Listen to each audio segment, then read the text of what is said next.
Lecturas Asombrosas es presentado por Lectores en Tránsito. Aquí no nos importa el género, época o autor de un texto, siempre y cuando se convierta en una lectura asombrosa. Desde este momento, te dejamos con Ángeles Barrera y asombrosos invitados por Radio USEC. Bienvenidas y bienvenidos, estamos ya en nuestro séptimo programa de nuestra temporada número 30. Agradecidos de Radio Universidad SEC, Radio USEC, ahí en sus redes sociales, por mantenernos estos 6 años en estas conversaciones profundas que tienen que ver con el proceso de escritura de novelas, cuentos, relatos y poesía.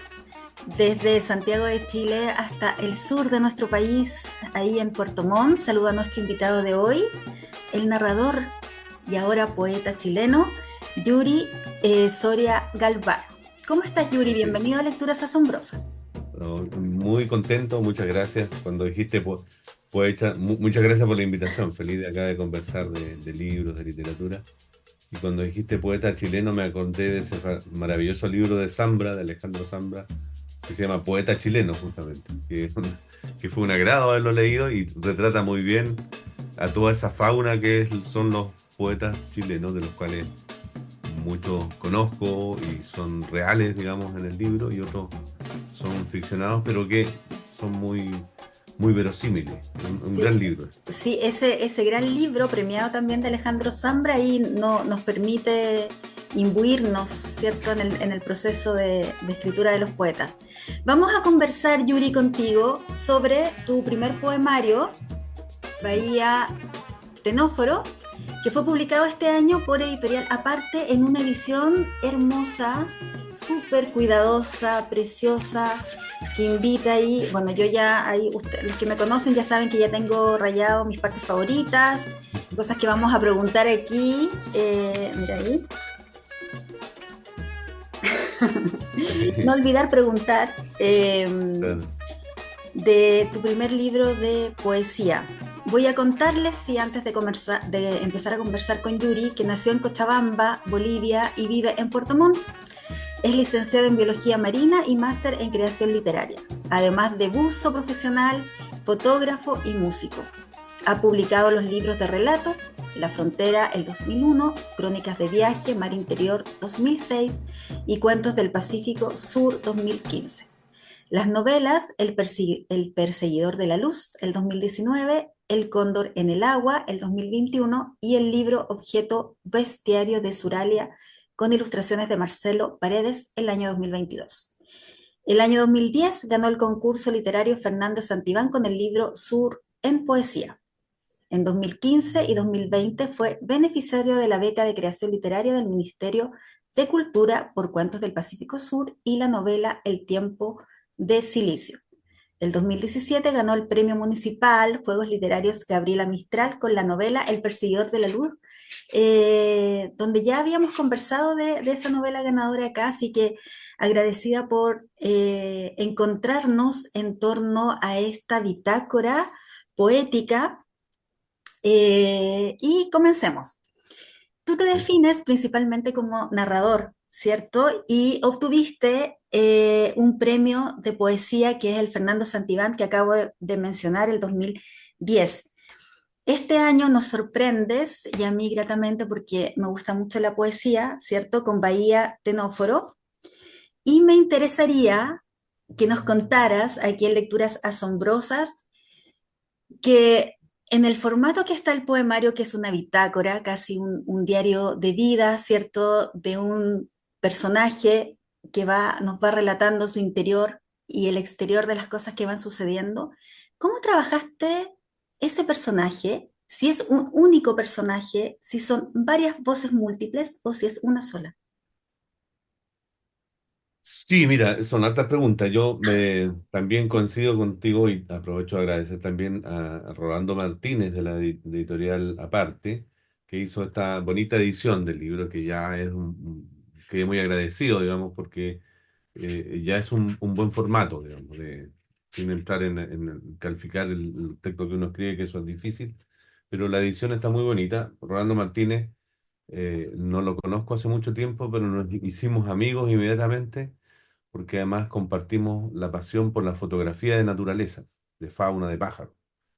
Y bueno, él coincide ya son muy buenos sus libros, muy bonitos, son reconocibles, y aquí sentí que me trató muy bien con la edición.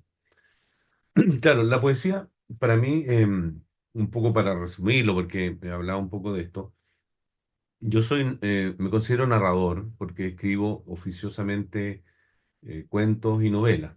Estoy permanentemente, bueno, es una lucha constante con todo lo que te rodea y todo lo más cercano que te invita a que dejes de escribir este oficio que te hace tan mal y que finalmente te quita tiempo y vida y otras cosas.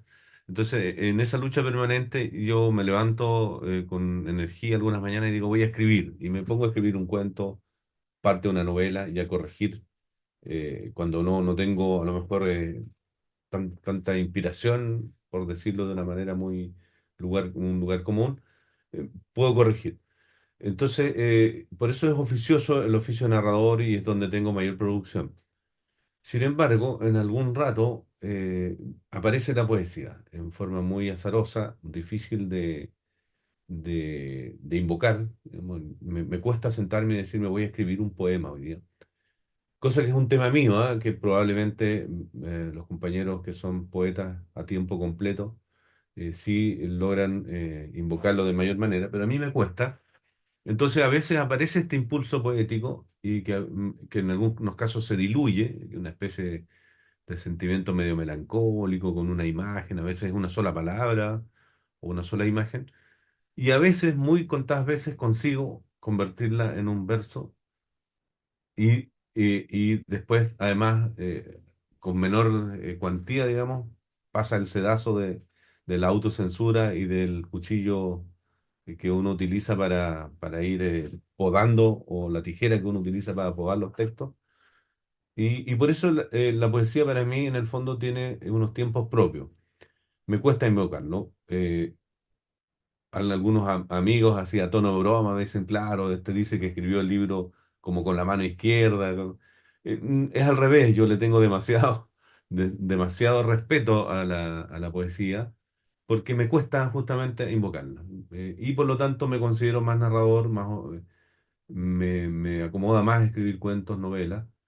Sin embargo, como narrador también yo creo que me hace muy bien la poesía en términos de lectura poética o de escritura, porque de alguna forma los narradores somos muy estructurados, muy prosísticos, prosaicos, y por lo tanto como que todo tiene cierta lógica, cierta estructura, aunque eso también sabemos que eso se subvierte permanentemente cuando uno escribe.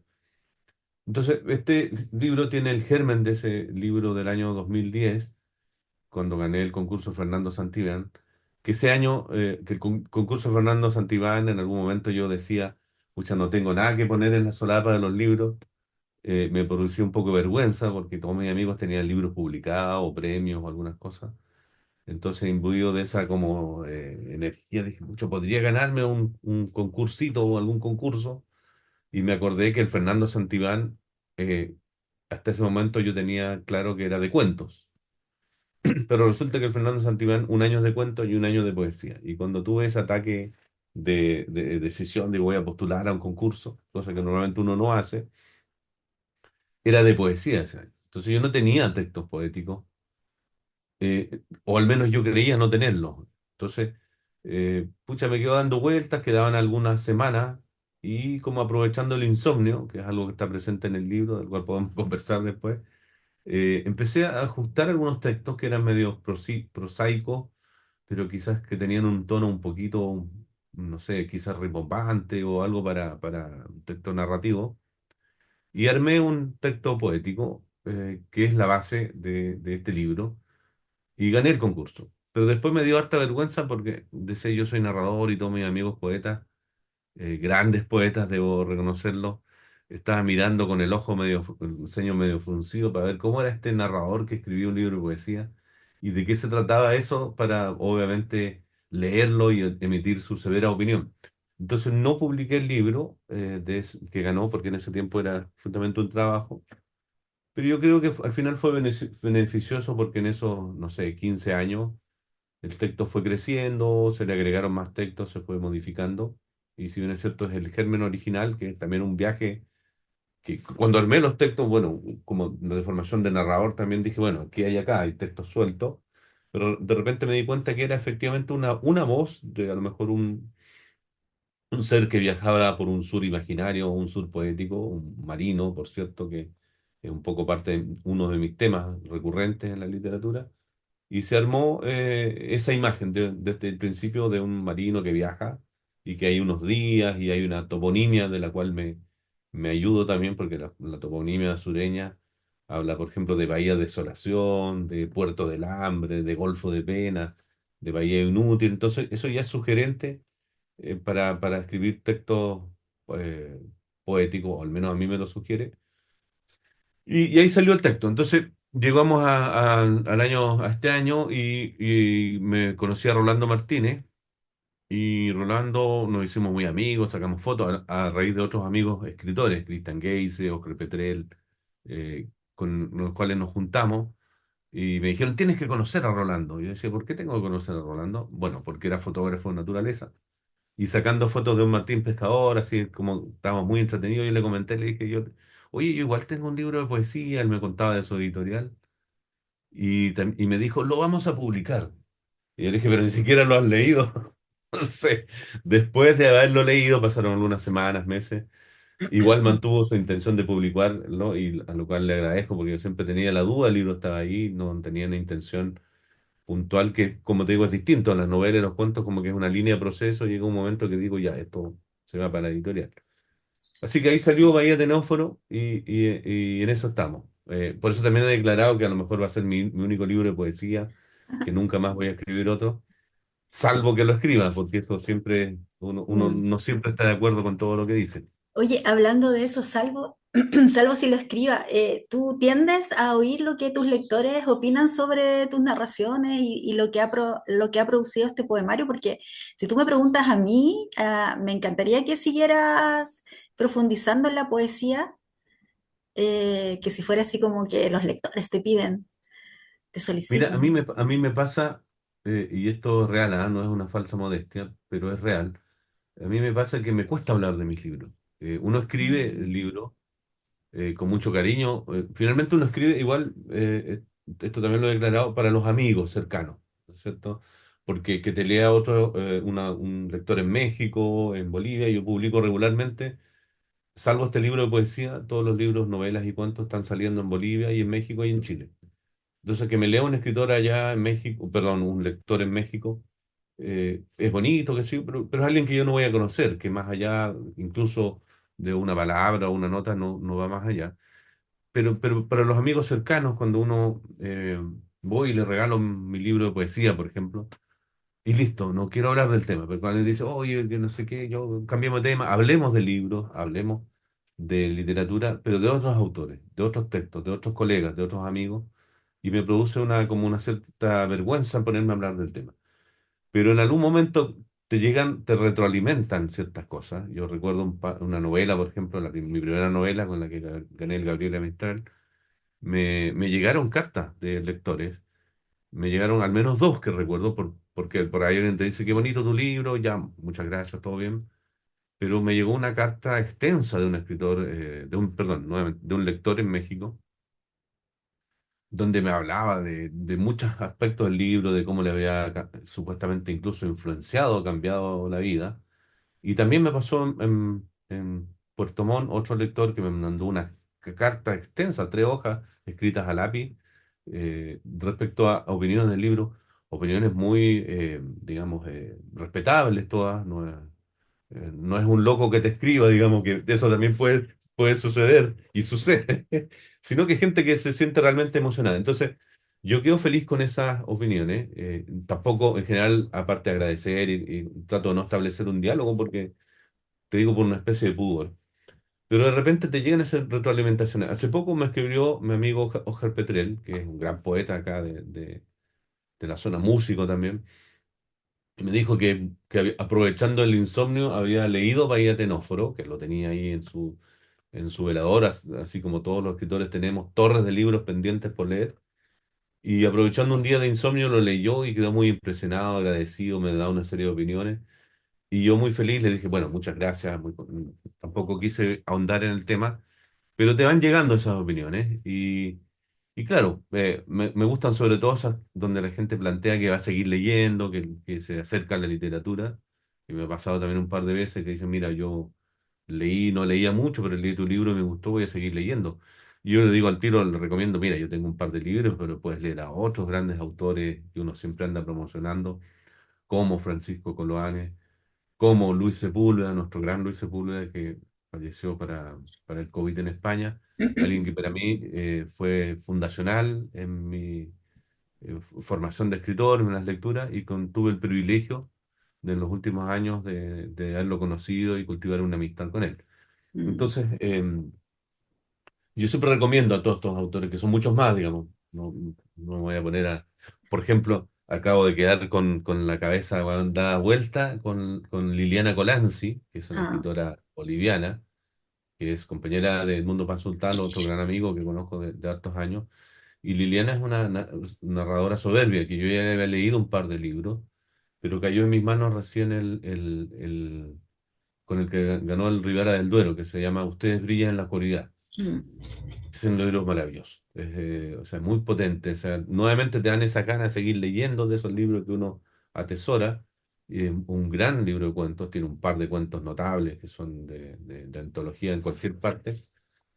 Entonces, ese tipo de cosas son las que uno habla y va promocionando y va contando respecto a la literatura. Y bueno, se agradecen siempre los comentarios de lo que uno escribe, pero como que le hace uno el quite, ¿no? Me da cierta... Bueno, No me yo pongo una sesión una noche entera a hablar con ciertos amigos sí. sobre literatura o sobre mis libros. Sí, oye, No. en todo caso aquí la propuesta en esta conversación tiene que ver también con mis apreciaciones como lectora de este poemario, ¿cierto? Siguiendo el hilo conductor de lo que nos estás contando, el mar, la geografía del sur de Chile, sus canales, los fiordos, la travesía en alta mar, sobre todo para quienes estamos ajenos a esa aventura, ¿cierto? Y la obsesión por las palabras son algunos de los temas y tópicos que vamos encontrando, ¿cierto?, en estos poemas que a veces se Ujú. presentan en prosa, de repente solo ¿cierto?, un solo párrafo, un solo verso. ¿Cuáles son, quizás ya a la luz de de este distanciamiento de tu escritura, o sea, ya tenerlo como libro, los tópicos subyacentes de este Sí, poema? mira, yo creo que son deformaciones propias de las cosas que uno conoce. Eh, Indudablemente tú lo que indicas está en el libro, está esta cosa de viajante, navegante de los canales australes. También está una mirada de fotógrafo, porque yo soy fotógrafo de naturaleza, entonces de obtener cuadros sueltos de repente de paisaje y también de esta mirada de biólogo, está metido ahí indudablemente, porque son cosas son oficios que te van transformando y que te hacen, y sobre los cuales de repente uno es recurrente también en los textos narrativos porque uno habla de alguna forma de lo que conoce. ¿Cachai? Entonces, por ejemplo, yo podría escribir perfectamente una novela, probablemente donde el protagonista sea un escritor, perdón, o un fotógrafo. De hecho, lo he hecho. Pero también podría escribir una sobre donde el protagonista sea un médico o un arquitecto. Pero eso requiere que me informe más. Mi padre fue médico, por ejemplo. Yo creo que podría tener una aproximación por ahí. Conozco algo del alma de los cirujanos pero implica que tendría que leer mucho, tendría que informarme, tendría que revisar más cosas. Lo mismo de un arquitecto, probablemente, como todos los oficios, te cambian la forma de ver la vida. Y el arquitecto caminando por la calle no ve lo mismo que ve uno, ve proyecciones, ve elevaciones, ve perspectivas, ve una serie de otras cosas que le deforman la mente, al igual que al biólogo y al escritor. Entonces, cuando uno escribe algunos textos recurre, o a veces incluso es en forma inconsciente, a estas oficios o conocimientos o obsesiones que uno tiene. Y en el libro están, claro, te insisto, todo lo que tú indicaste, pero también esta mirada de biólogo, de científico, y este afán por coleccionar palabras es algo que me persigue en distintos oficios. Yo soy, te contaba, fotógrafo de aves, y es muy recurrente en los fotógrafos de aves que sacamos la foto del tucán de montaña de tal especie. Y hay cuatro, entonces hay que ir a las otras dos, la que está en Bolivia, la que está en Ecuador, la que está en Colombia. Entonces, y uno va coleccionando. Entonces, después que tienes, por ejemplo, no sé, pues aquí sacamos fotos de gaviota austral, que uno la puede ver bastante comúnmente en Chiloé, qué sé yo. Y después ya no tiene mayor importancia y te interesa la gaviota que está en el Atlántico, la que está en la Garuma, que está en el norte, o la andina. Sin embargo, viene alguien de afuera y ve esas gaviotas que uno son comunes, le llama la atención. Y está este afán de coleccionar. Entonces, con las palabras yo creo que pasa eso también, que uno las colecciona, pero además hay una colección que tiene que ver con que donde el camino es muy sutil, porque se trata de incorporar palabras, de no usar los mismos palabras que uno utiliza en el habla normal, pero sin transformarlo en un texto pedante o literatoso. Es decir, de repente uno tiene la tendencia a decir, miró por la ventana el ocaso en lontananza, y de repente es más simple poner miró el atardecer por la ventana, no sé, cosas de eso. Entonces, se trata de incorporar palabras nuevas, no usar las mismas, pero de forma que sea natural. Vargas Llosa, por ejemplo, es un maestro de eso. Él incorpora decenas de palabras de uso no cotidiano y no se nota. Y parece que estuviera hablando en lenguaje normal. Esa Claro, es la técnica de literaria. forma cotidiana. Y, claro, y en la poesía pasa lo mismo. Uno le gustaría tener sinónimos, todo, pero hay que tener cierto cuidado con esta cosa de que la línea divisoria entre un texto literario y literatoso o incluso pedante es muy débil. Entonces uno tiene que buscarla, de repente pones esta palabra muy de libro, pero a ratos de decir, pucha, esta palabra se ha usado millones de veces, ¿por qué no uso otra? ¿O por qué simplemente no uso la palabra genérica? Y esa es parte de la corrección, digamos, se trata de coleccionar palabras, pero que no pájaros de colores que estén en exhibición permanente, sino que sean todas las palabras, darle un espacio a las palabras. Yuri, mira, quiero quedarme con algo que dijiste, ¿cierto? De que no dejas de ser biólogo, fotógrafo, músico, mientras escribes tus narraciones y tu poesía. Eh, Me hiciste estudiar que eran los tenóforos, Xenóforo, los ¿cierto? Que son xenóforos, sí. estos organismos vivos, animalitos, que tienden a confundirse con las medusas porque tienen una característica que es la bioluminiscencia, ¿ya? Sí. Eh,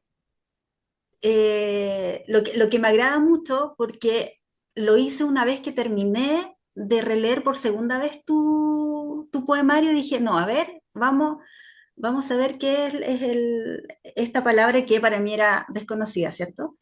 Entonces, a partir de tu visión de biólogo, de tu experiencia en la fotografía, cómo llevas el proceso de escritura, como nos has ido contando aquí, eh, si voy a decir algo que está incorrecto, tú me corriges. Dale, yo soy experto en decir Mira, cosas incorrectas, así que me eh, encanta. sí, es que para mí, es que para mí tu poemario es el que hayas elegido este título, Bahía Tenóforo, ¿cierto? Eh, es una metáfora, es una metáfora, ¿cierto? Eh,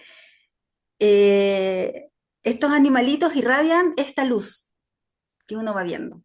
Tu poemario también lo hace, de una forma muy amigable, ¿cierto? Porque es como, es que es como una pequeñísima novela poética, porque vamos acompañando en este transcurso de tiempo a este viajante, a este marino, a este poeta, ¿cierto? Pero nos va entregando destellos de luz. Y para mí ¿por qué digo que es una metáfora? Porque si uno lo lee, bueno, un poemario le llega a las personas de diferentes formas. Voy a hablar de mi apreciación. En esta lectura que va mucho más profunda, ¿cierto? Y que yo saco la conclusión de que esta metáfora de luz, de iluminación, que tiene que ver con ciertos aspectos de esta dicotomía o contraparte que haces entre lo que es ficción y realidad. O sea, me refiero que es una metáfora súper actual de lo que somos en este minuto como país. No, yo creo que me fui igual en la bola, pero bueno, me Sí, quiero quedar con la idea de esta forma de metáfora, de estas pequeñas luces, y te puedo, no sé, te puedo decir en qué, en la mayoría de los poemas, pero por nombrar, por nombrarte de los que me hacen sentido con eso. El verano porteño, que es el día 40, Perdidos en el mar de ensueño del día 32, que son uno de mis favoritos. Eh, sí. Podríamos Mira, decir, podríamos verlo así. sí, sí, mira, yo creo que son varias, en general cuando uno publica un libro ya es del lector, es un acto de amistad. Entonces las interpretaciones son todas válidas y indudablemente lo que tú planteas no está muy alejado de la realidad. En el fondo, a propósito de realidad, es la pinche realidad que insiste en colarse en la ficción, en la poesía, y aparece por varios lados. Yo tenía la duda, de hecho, con el texto, de que en algún momento se iba a llamar Bahía, simplemente Bahía, que Bahía es como un lugar así protegido dentro del océano, que también es una metáfora, es un bonito nombre, y por ahí, a raíz de uno de los textos, dijimos ya, se va a llamar Bahía Tenófero. Incluso ya en la última revisión del texto, le dije a mi editor, no, sabes que el libro tiene que llamarse Bahía, ¿no? Y él me retó, me dijo, no, tiene que ser Bahía Tenófero, así que no leí más. Ya, déjate cambiarme el cuento. Ya, bueno, quedó, o sea, estuvo muy cerca de llamarse simplemente Bahía. Y claro, la imagen de los tenóforos, que son estos seres, un filo completamente distinto, parecido a las medusas.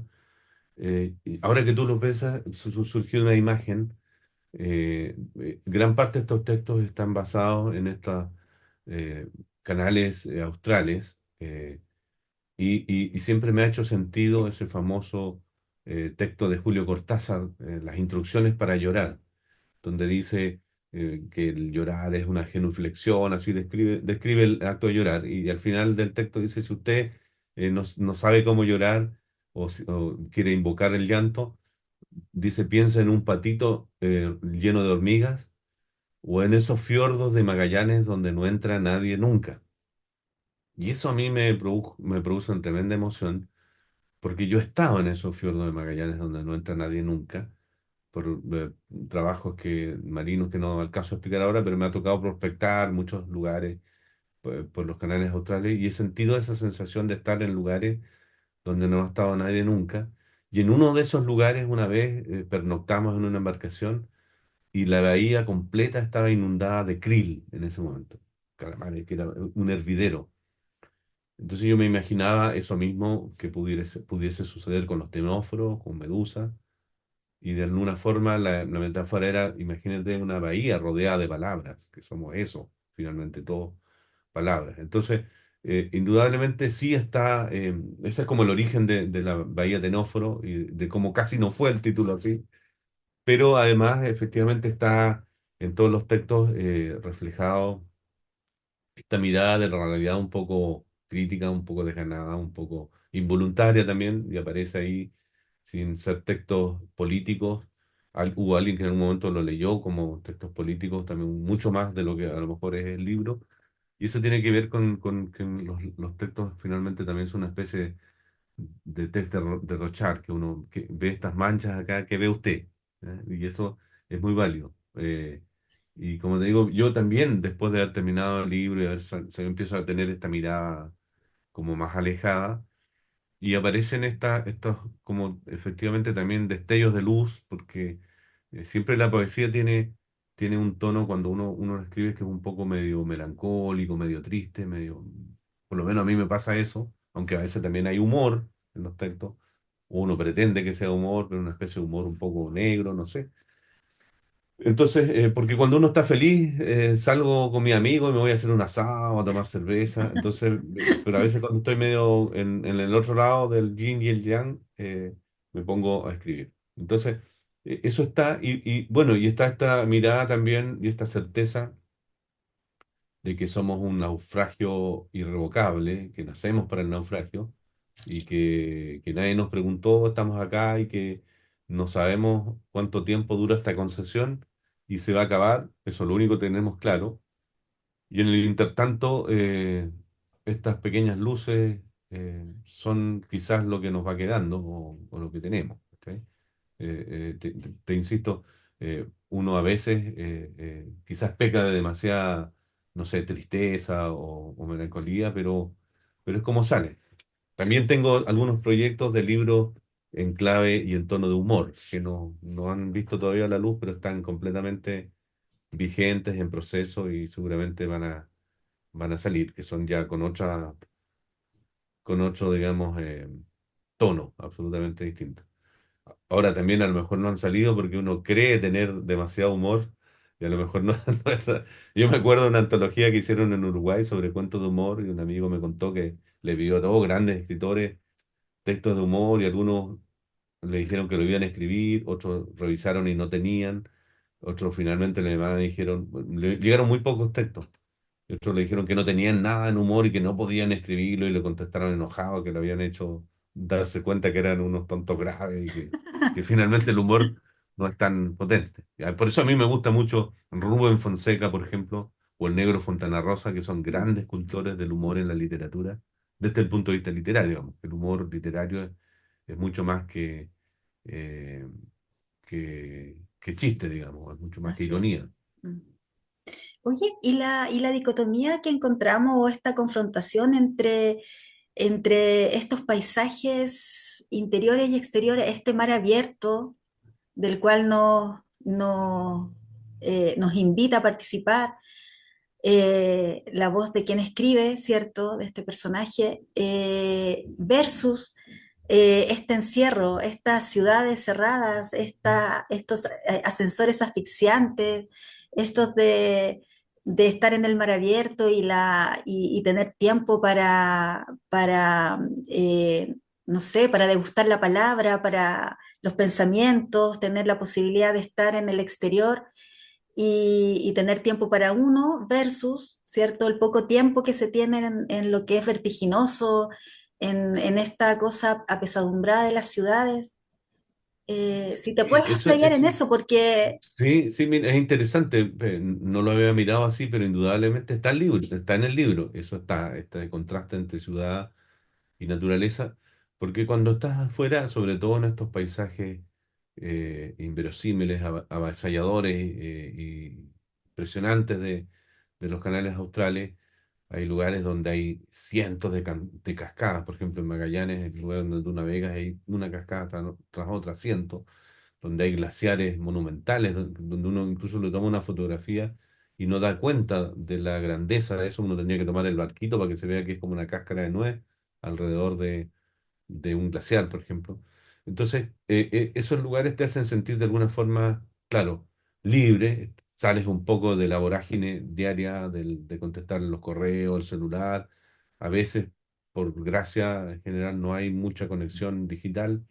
Ahora ya hay, digamos, con la internet de Starlink, estamos conectados en todos lados, pero por último uno tiene tiempo para mirar afuera y sentirse pequeño, sentirse eh, mínimo, frágil, perecedero, y que en las ciudades no tienes tiempo para eso. Estás metido en tu vorágine diaria, no alcanzas a pensar en esta inmediatez de la vida y que a lo mejor justamente lo que hay que hacer es una pausa o darse cuenta para qué está trabajando uno, para qué está viviendo, cuál es el objetivo, que es tan común esto, ¿no es cierto? De nos sacamos la mugre trabajando para algún día disfrutar de ella y de repente se acaba la posibilidad de disfrutarla y en el camino a lo mejor también hay que hacerlo. Entonces, estas pausas, esta posibilidad de arrancarse a estos paisajes tan ensoñados y ensoñadores, son una buena forma de mirarse uno también desde fuera y entender que la pequeñez es humana, finalmente, porque esto es tan increíblemente grande, hermoso, inabordable que, que uno, yo creo que es necesario, que todo el mundo debería tener esta oportunidad, que no es muy común, digamos, tenemos tanta costa en Chile, tanto mar, estos canales australes son únicos, porque es una selva maravillosa que más encima tiene la gracia que no está llena de bichos peligrosos como hay en Colombia, en Ecuador, que también es muy bonito. Yo voy allá con mucho gusto, muchos bichos de colores. En cambio, acá uno puede bajar y tirarse a dormir en el monte y no te va a pasar nada, salvo un poco de frío. Entonces, yo creo que es necesario y que esa mirada está, tiene razón, está esta dualidad entre que la ciudad nos mantiene como apretados y que ojalá uno busca estos espacios para huir y para tener tiempo y cuando estás navegando los tiempos cambian, ya no tienes que preocuparte de preparar la comida, de encontrar el rumbo, de mantener el timón y no estás preocupado de contestar los mails, de hablar por teléfono y Oye, de perseguir. somos privilegiados con los paisajes chilenos, ¿ah? Pues de norte a sur tenemos esa posibilidad como dices tú, adentrarnos ya sea al monte, a un A la fiordo y cordillera, claro. no o a la cordillera, ¿cierto? Al desierto sin tener el temor de encontrarnos ahí con... Y la invitación es esa también, ¿no es cierto? Que hay mucha gente que dice, ya, no sé qué voy a hacer para mis vacaciones. Conozcan, salgan, dense el tiempo de llevarse un buen libro y disfrutar de lo que tienen cerca, digamos, que también es, sin prejuicio, insisto que igual es bonito conocer otras tierras, ir a México, conocer la península de Yucatán, qué sé yo, pero también es, yo creo que tiene que ver con la actitud al final, ¿no? Porque también hay gente que viaja de vacaciones y sigue estresada, que ya, O vuelve ya más estresada estresada de lo que se fue. porque tengo que llegar al restaurante ¿no? antes que lleguen los otros Claro, y siguen conectados al celular. Yo creo que tiene que ver con una actitud. Pero sí, de buena forma ayuda a navegar y a estar lejos de todo y estar a 5, 6, 10 días de la civilización y por de lo la civilización. tanto no puedes volver, no puedes salir inmediatamente y volver a la realidad. Bueno, eso está ahí. Ahora también es cierto que esa naturaleza avasalladora que hoy día disfrutamos también es algo un poco inabordable o eventualmente peligroso cuando, sobre todo para los navegantes antiguos, ¿no es cierto?, que redescubrían todo esto. Y para uno mismo, digamos, no sé, pues vas a cruzar el canal Magallanes en una embarcación menor y ojalá que te pille el buen tiempo, porque si no, no puedes cruzarla o si no, te pillan olas de 3 metros, 4 metros y ahí la cosa se transforma de hermoso en peligroso Claro, en terror. y en terrorífico. Sí, en terrorífico. Yuri, antes de seguir conversando, ¿tú nos regalarías la lectura de alguno de tus poemas que se convierte hoy en la lectura asombrosa para A ver, que vamos degusten? a ver qué podríamos. Yo siempre digo como el texto es como parte es una se llama El que bitácora. tú, el Sí, que tú era, estimas. originalmente se llamaba Bitácora del Capitán también. Después, en este afán de mutilar, lo corté. Así como quería mutilar el título del libro, No, pero era, ¿sabes qué? Menos mal que no le pusiste bitácora al capitán porque hubiéramos pensado que el que está narrando es el capitán y le da otra connotación. sí, sí, sí, bitácora, porque es un poco más impreciso el personaje. Que eso también no hemos comentado, pero en general los textos iniciáticos de los poetas en general, aquí estoy siendo muy generalista, por cierto, tiene mucha, ¿cómo se llama? Mucha pirotecnia, parafernalia, mucho juego de palabras, y como que a veces es demasiado.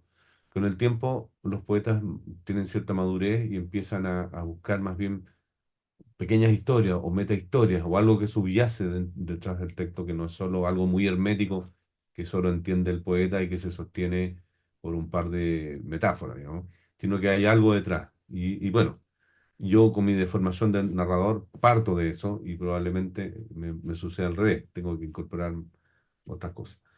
Ya, el texto se llama Bitácora, día uno, inicio del viaje. Edificamos nuestras orillas y aventamos náufragos como en el horizonte del cuento, al mar de Almácigo evocado en el citoplasma.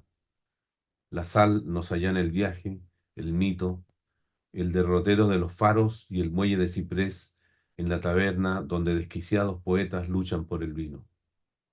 La ficción no es más que un temporal en medio del Golfo Corcovado, ni menos que 50 días lloviendo en las Guaitecas. El océano es carne, camino fosforescente de la luna llena en la aventura sideral del buzo y la merluza. Coloane pilotea un albatros siguiendo la estela de la ballena rumbo a un carguero varado en los canales ejerciendo de fanal para las palabras descarriadas. Porque todo lo que se pierde va a dar al mar, metiendo en el borde para oír a mis hermanos muertos, escribió Bárbara Délano. ¿Y qué verdad más cierta que esa, la del Cahuáscar que cultivaba esta misma geografía y viajó atesorando el fuego en su canoa? Nómades como las islas y la nieve, o el bosque sin salida en los fiordos de un desierto colmado de árboles y quimeras escarchadas que esconden la soledad de la piedra fraguada en los glaciares. Navegantes, astronautas en barquitos de papel, como si fuéramos un mensaje flotando bajo el surco de los peces, con las bodegas llenas de palabras, a bordo de una noche oscura como el Petrel gigante, al sur del archipiélago de las Gibias. Ese es. Ese es el primer texto en prosa.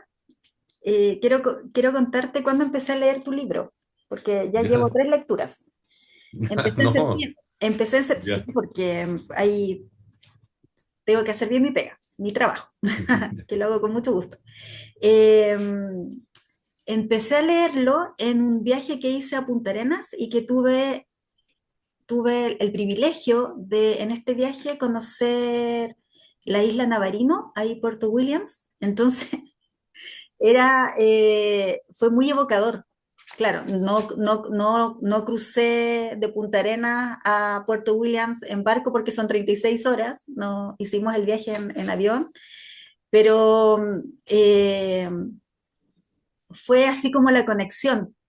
Entonces yo creo que también por eso me caló muy profundo esta dicotomía de la que hablábamos recién.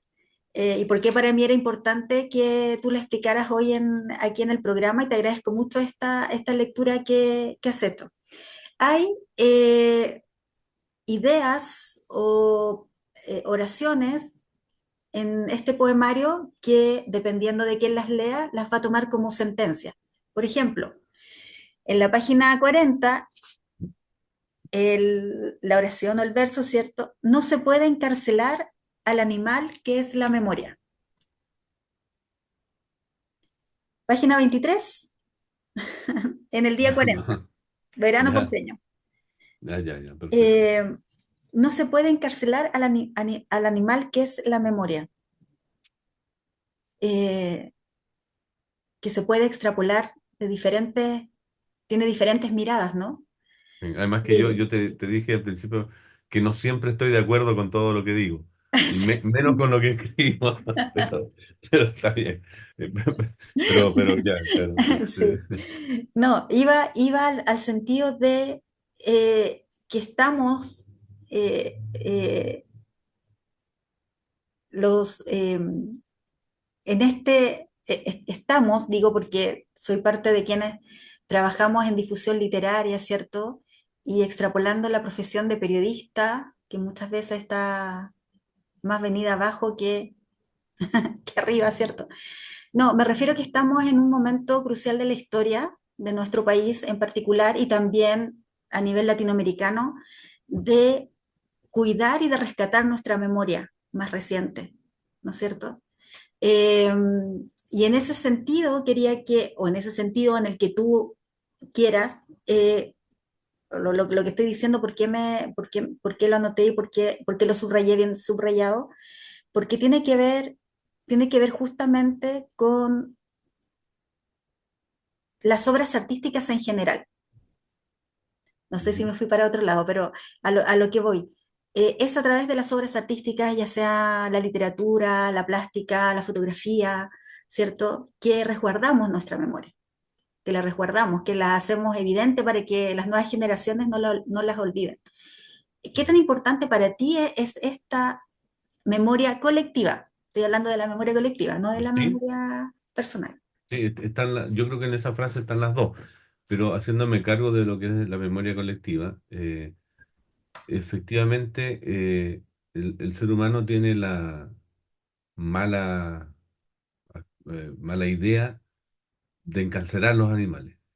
Partamos por esa imagen, primero porque nosotros admiramos un león, pero lo admiramos en el zoológico, lo reducimos, lo encarcelamos, lo tenemos a su más mínima expresión. O un oso polar, por ejemplo, derritiéndose de calor ahí Entonces, tendemos a encarcelar a los animales. Y la memoria es un animal que justamente requiere libertad y espacio, porque tendemos a esconder, y eso ya es una deformación de la mente, que la mente es un órgano antojadizo, y cuando es una mente colectiva o suma de muchas mentes, también es sinérgica. Entonces, a veces la mente humana ve solo ciertas cosas que quiere ver. ¿Sí? Esa deformación de que por eso hay las sectas, por eso hay los fundamentalismos de todo tipo, donde dicen la realidad es esta y nada más, ¿cierto? Y no existe otra mirada. Cosa que la literatura es un gran antídoto para eso, porque te pone en otras mentes. Entonces, en este afán de encarcelar, tenemos este afán de encarcelar la memoria porque vemos lo que queremos ver, ¿no? Pero resulta que empieza la memoria a volver y a la memoria, aunque no, la memoria particular o puntual vuelve siempre en sueño o vuelve en que la historia se repite, por eso mismo que es un lugar común también cuando decimos hay que, ojalá mantengamos la memoria colectiva, cosa de no repetir los mismos errores. Y cuando la escondemos, cuando la metemos en una jaula, en algún momento se escapa y vuelve, o peor, muere y volvemos a cometer los mismos errores. Entonces, en ese sentido está. Y también en el sentido de particular o propio, porque finalmente, también lo indicaste tú, la literatura se ocupa, y por eso a veces funciona incluso mejor que un texto histórico, por ejemplo, porque los textos históricos siempre van hacia la epopeya, hacia el héroe, a crear mitos también, que muchas veces no son reales.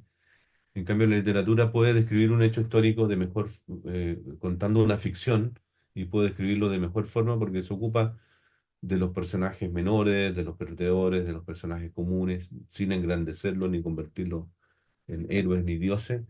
Y por lo tanto, el arte por eso da cuenta de la memoria, de la historia y toma retazos y que son fundamentales, digamos, que ojalá, o sea, vemos de una generación a otra, digamos, esta costumbre que tenemos de no escuchar a los viejos, de no mirar lo que hicimos hace una generación y hoy día, por ejemplo, la gente empieza a decir, pucha, hace falta poco menos una dictadura para que todo se ordene y todo ande mejor.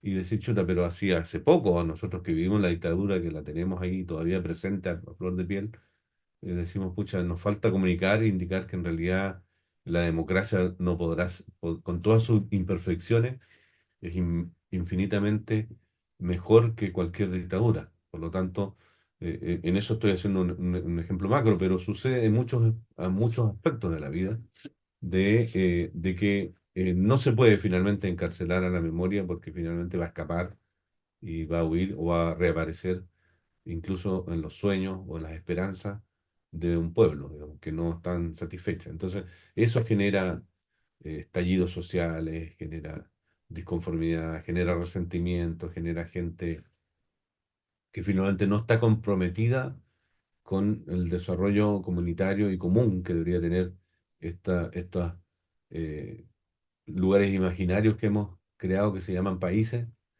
que deberían tener algo en común, digamos, más allá del paisaje. Porque, digámoslo como es, ¿no es cierto? Estas fronteras de Chile tienen 200 años y antes existían otras fronteras.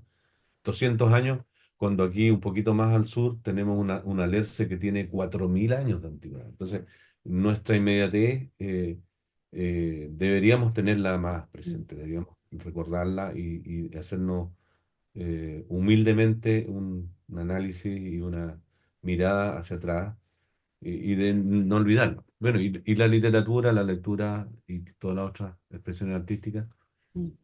tienen esa virtud de Sí, mantener y esa presente. es una de las virtudes de este poemario en forma de bitácora, que lo encuentro genial porque es como ir acompañando, ¿cierto? Ir escuchando, deteniéndose. Hay poemas que realmente me volaron la cabeza. Mi favorito es El ciclo de vida te lo digo aquí De así. la lancha, sí. Sí, es uno de mis favoritos. Pero también el Perdidos en el Mar de Ensueño, que es muy breve, es el más breve que tiene.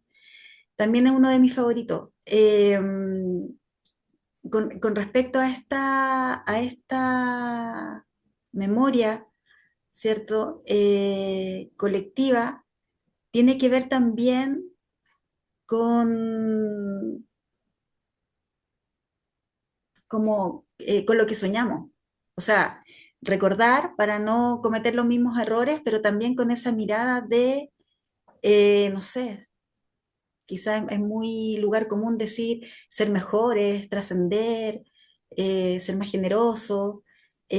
Tener eh, valores, ¿no? Tuvimos claro, generaciones importantísimas que es cierto que estaban a lo mejor fundamentalizadas con un deseo de un mundo distinto, pero al menos soñaban con algo mejor. Muchas generaciones de personas dieron la vida por algo mejor.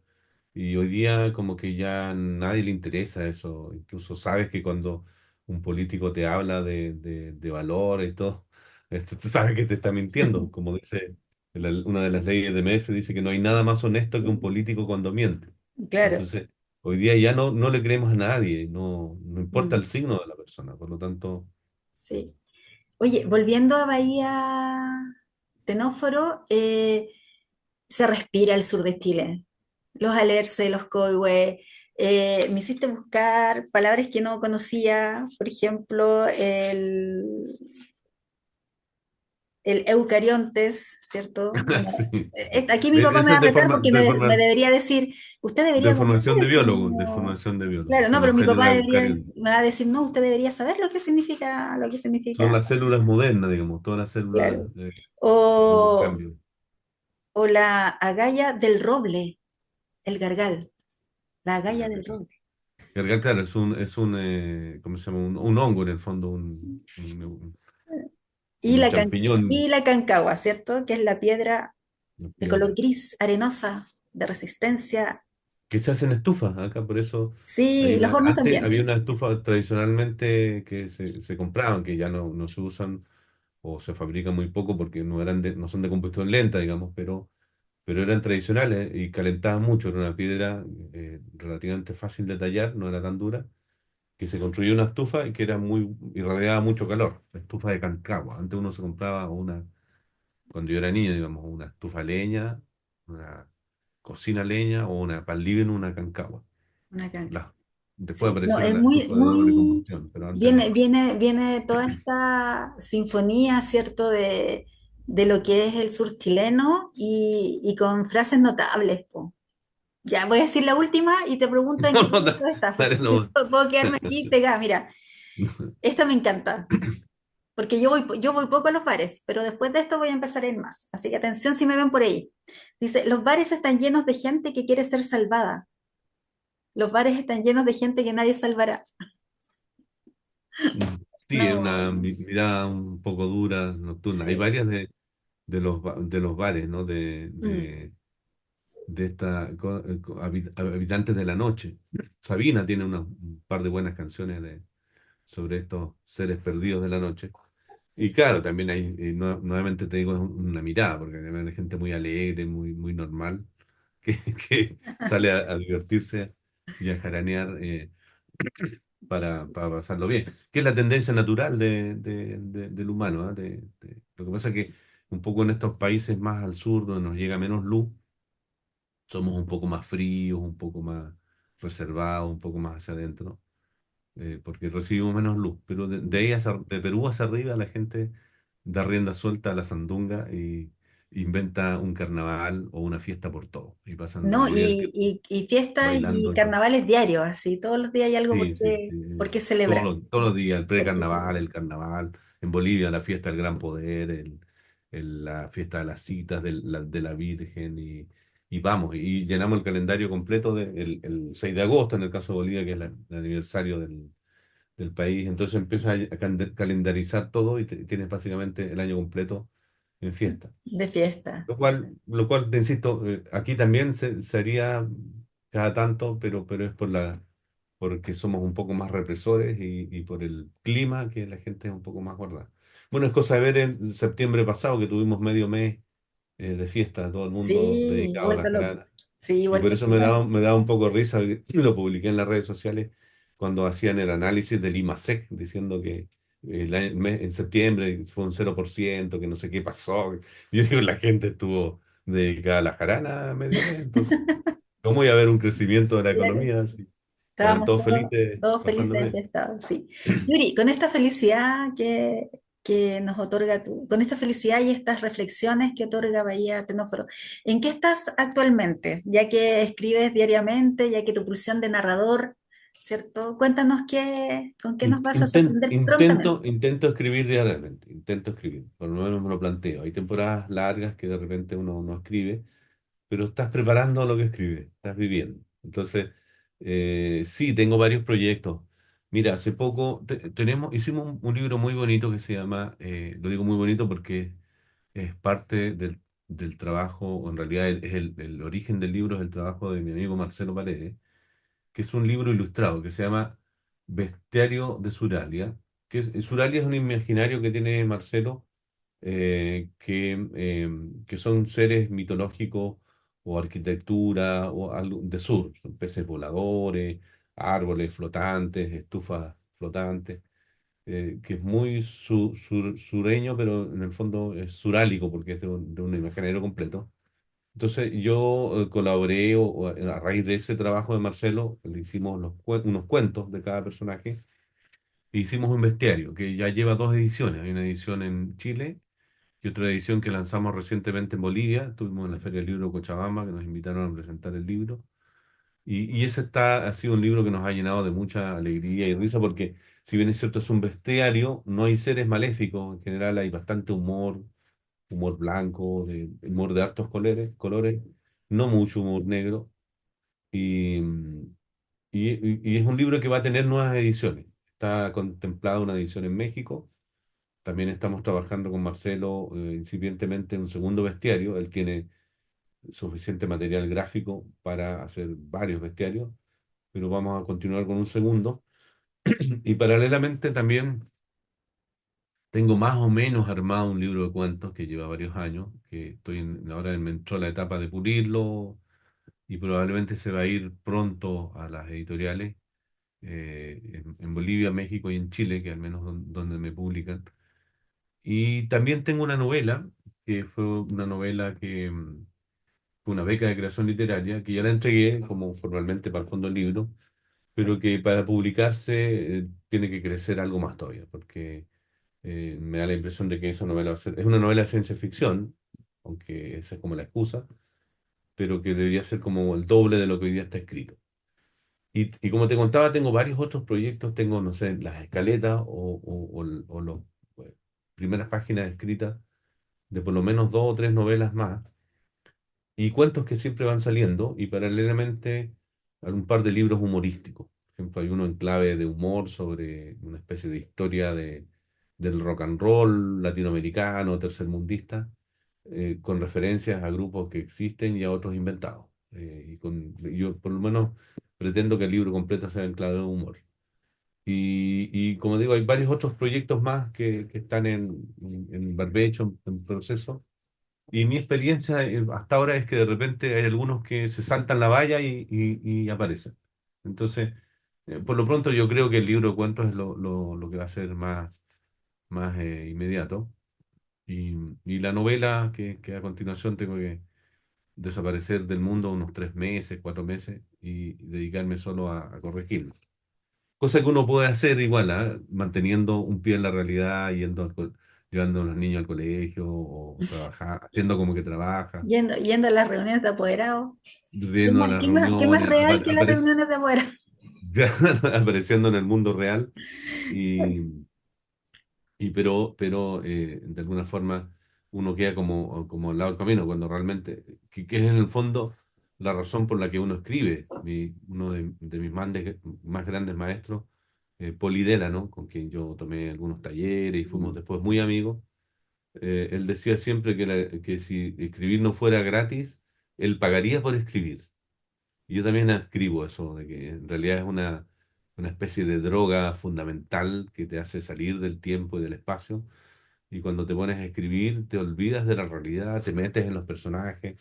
Y yo me he descubierto, no sé, a las 3 de la mañana riendo como un loco, por ejemplo, y escribiendo un pasaje divertido, por lo menos supuestamente uno lo cree, riéndose solo, digamos, no hay nadie en el departamento y te estás riendo solo.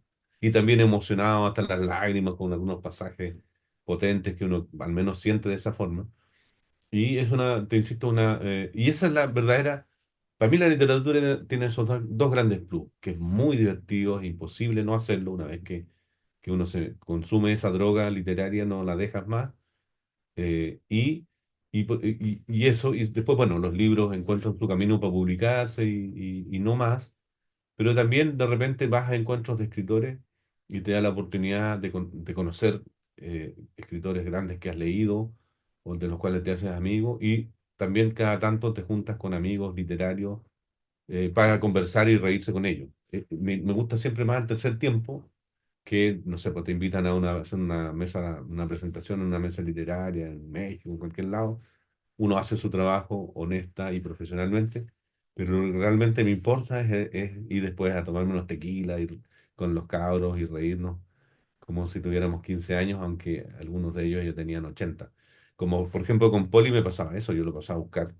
Esta ya es una infidencia que como lo puedo contar, pero lo llamaba, le decía, Poli, voy a estar hoy día por Santiago y me decía, pucha, Yuri, tengo clases de literatura, no sé, pero llámame un ratito más. Llamaba media hora más y decía, ya, listo. Se excusaba que estaba enfermo, no sé, y nos íbamos a tomar él tomaba su whiskycito, eso le Sí, gustaba. pues, le gusta el whisky. Whiskycito. Y nos tomábamos unos whisky, nos reíamos y nos conversamos. Y claro, él tenía 80 años, yo en ese momento tenía, no sé, 30 o 35 años, y era como que tuvieron la misma edad. A la sazón 17 años los dos. Entonces, yo aprendí de Poli, además de que me ayudó mucho en el oficio literario cuando realmente lo necesitaba, y por cierto, su sapiencia, su Mm, buena onda, pero a mí me gustó o lo tomé de ejemplo por la dignidad del escritor, mm. eso de vivir literatura, respirar literatura, Poli era un tipo querido en todas partes, querible, tú lo único que querías es abrazarlo, saludarlo, reírte con él, lleno de cientos de historias sobre escritores y sobre literatura, y que también en general no hablaba de sus libros, no era de esos escritores que de repente lo único que hablan es de ellos mismos. No, hablaba de literatura. Y además éramos los dos admiradores de la literatura norteamericana del siglo XX.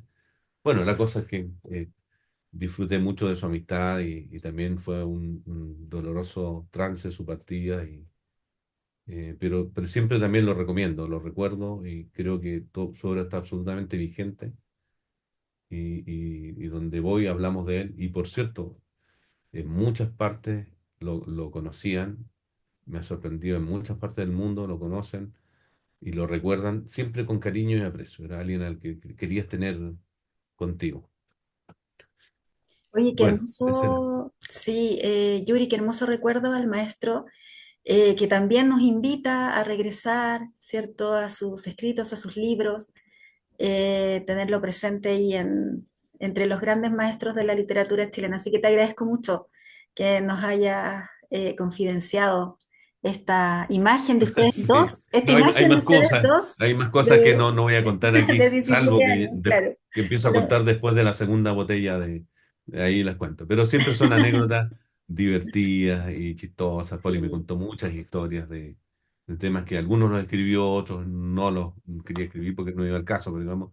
Pero siempre era muy entretenido todas esas historias de escritores. Él vivió en China, vivió en Japón, con su padre hicieron un libro, se llama Los claro, 10 grandes cuentos chinos, que es una de las primeras aproximaciones a la literatura china. China, que es ahora el invitado a la Feria del Libro de Santiago. así es. Sí, porque Eh, comienza y este fin de semana.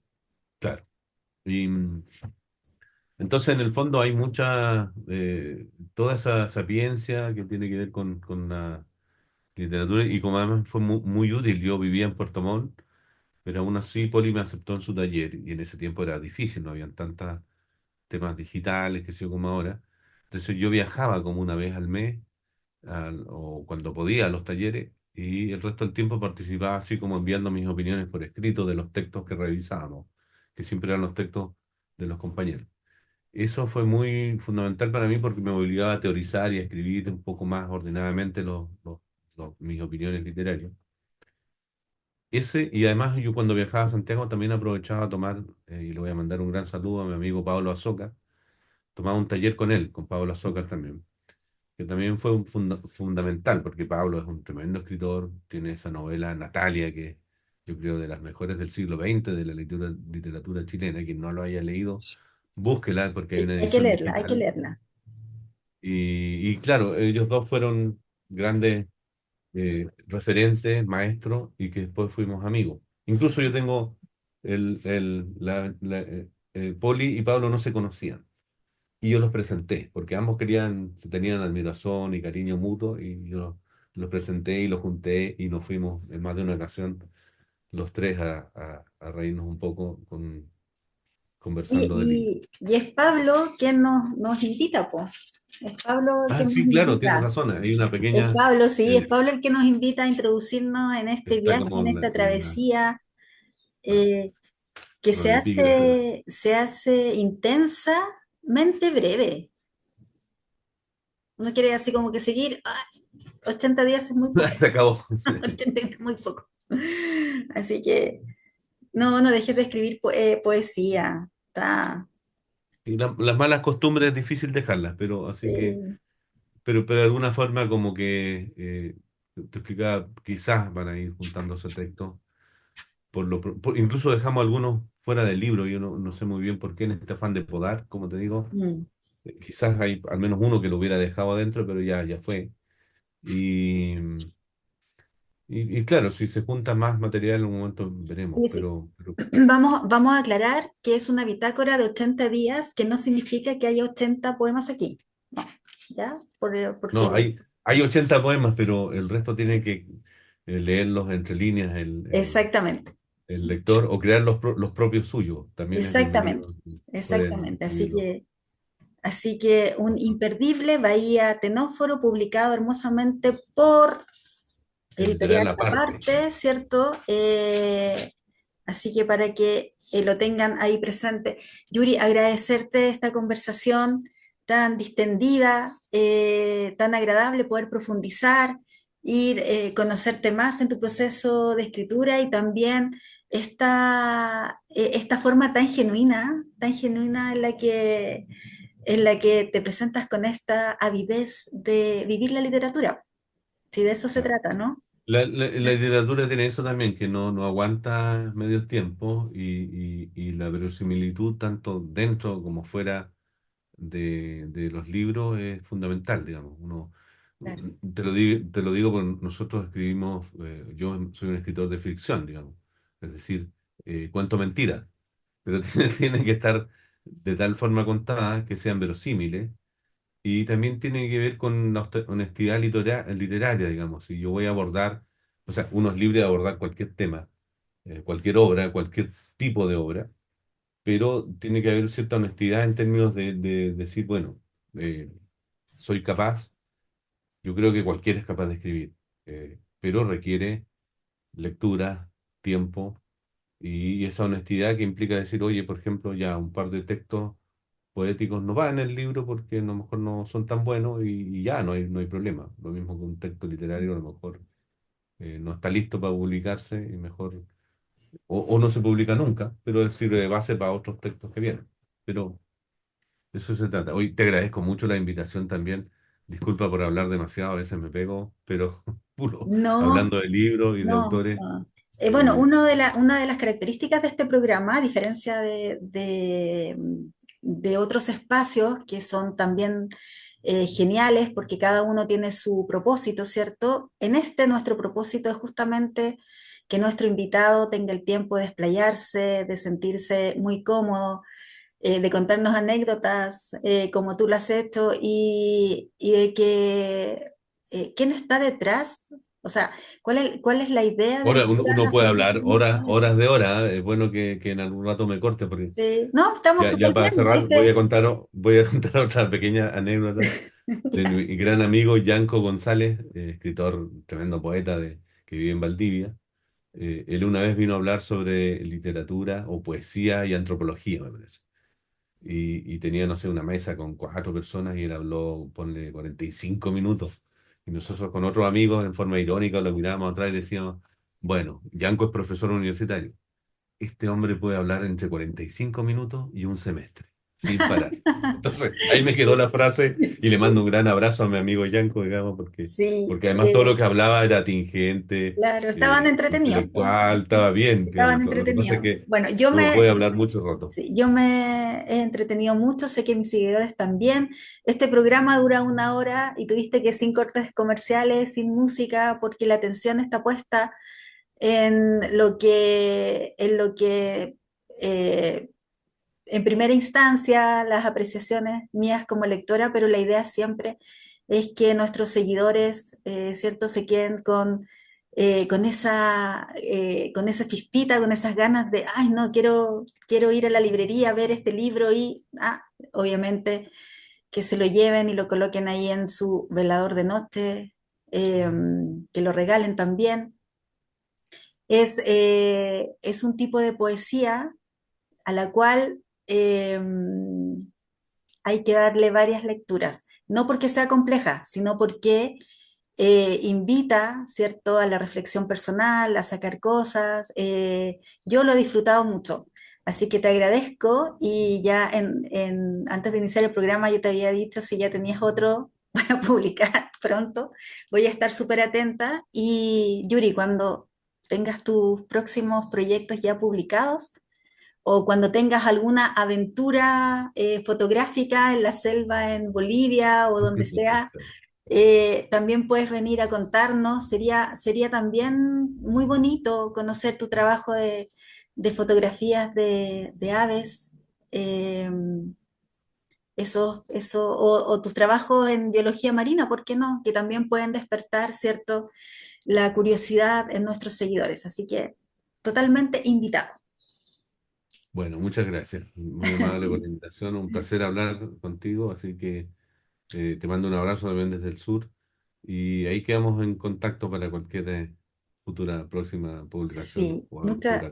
muchas gracias a ti, también a Vale. Mariana Ales, que hace siempre la gestión.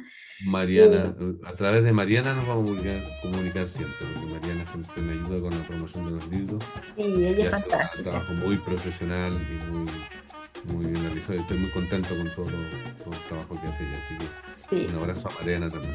sí, así que gracias a ella, que hizo la gestión periodística para que pudiéramos hablar hoy. Les recuerdo que estamos en nuestra temporada número 30, ya en diciembre celebraremos nuestros 7 años aquí en la Radio Universidad SEC, Radio USEC, aquí en su canal de YouTube. Vamos a estar en nuestras redes sociales, ¿cierto? En nuestra comunidad de difusión literaria Lectores en Tránsito vamos a estar recordando, incentivándolos para que sigan acompañándonos todos los jueves aquí en Lecturas Asombrosas. Soy Ángeles Barrera Jofré, su anfitriona, y feliz de tener esta conversación con Yuri y de animarlos a que a través de la página web de Editorial Aparte y en las librerías de todo Chile puedan adquirir Bahía Tenóforo. Estas luces, esta bluminiscencia, Bioluminescencia. bioluminiscencia. Muchas gracias, Yuri. Un gran abrazo. Gracias de nuevo, Ángeles. Un abrazo. Si fuiste capaz de sumergirte en lo más profundo de esta ojeada literaria, ya eres parte de nuestra comunidad. Sintonízanos la próxima semana para otra lectura asombrosa, con la conducción de Ángeles Barrera, solo por Radio USEC.